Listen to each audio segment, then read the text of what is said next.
Rough Cuts, Adam Stanchek, Thursday movie review.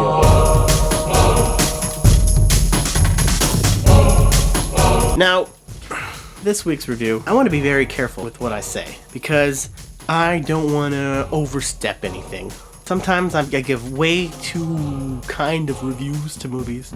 I see the good in things that people don't see, and I don't want to discredit myself by just always giving a good review. So I'm going to be very careful with my words to make sure I don't overstep anything. So as you can see by the title of this review, this week I'm reviewing the movie The Dark Knight Rises. 2012 Batman, the conclusion of the Nolan era of Batman. Now, I would like to say that this is the most important movie of our lifetime, but I feel like that wouldn't really be giving this movie enough credit. I mean, I think everybody can agree that this is the greatest movie of all time.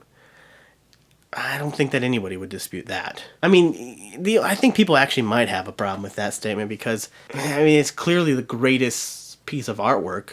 You hold this up to like the Sistine Chapel, and Sistine Chapel is nothing. You know, Picasso wasn't able to achieve anything like what Nolan has done. But I mean, I feel like that's kind of insulting to Nolan to say Picasso and Nolan in the same sentence. But you know what I mean. It's a fantastic work of art.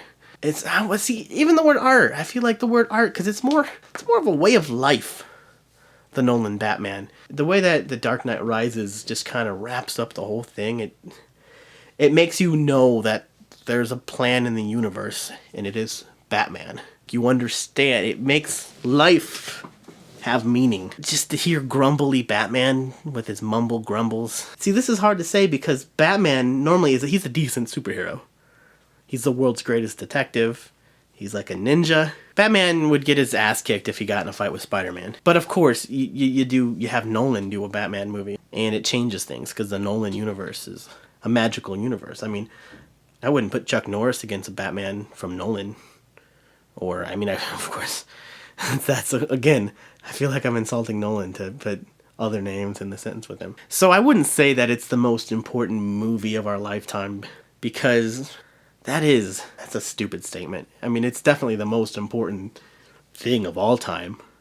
But even that, I feel like that's too vague because you have to constrain it with time. You have to say, you know, Dark Knight Rises and time.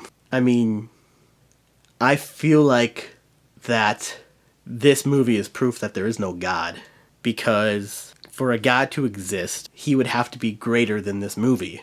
And it's impossible to have anything greater than Dark Knight Rises. And of course, all you know this. I'm not really giving you any new information. You all know this. You can feel it in your core. I should probably stop the review at that. Maybe on a more personal note, I'll say that I'm really excited to see it. Can't wait till it comes out on Friday.